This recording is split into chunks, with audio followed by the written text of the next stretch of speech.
satu unit usaha, satu nama. Artinya begini Pak,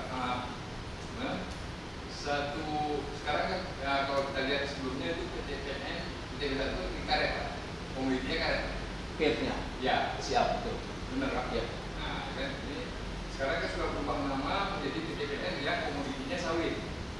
Nah ini juga masih ragu, jadi seperti apa? Kalau karet sama karet mungkin masih bisa berlaku plasma yang kita dibuat. Nanti ini akan dari pertama Pak Ketua, mohon maaf juga kami juga nggak berani menyatakan itu bisa atau tidak. Jadi seperti Bapak sampaikan tadi, kita akan lihat sama-sama seperti apa kewajiban plasma tadi Pak. Mungkin yang ini terkait dengan komoditi karet sudah berubah komoditi. Di awalnya karet, sekarang sawit. Memang kami yang pernah kami dengar itu satu buat komoditi, satu pakai apa nih Pak? Plasma Pak. Nah, kemudian juga kita coba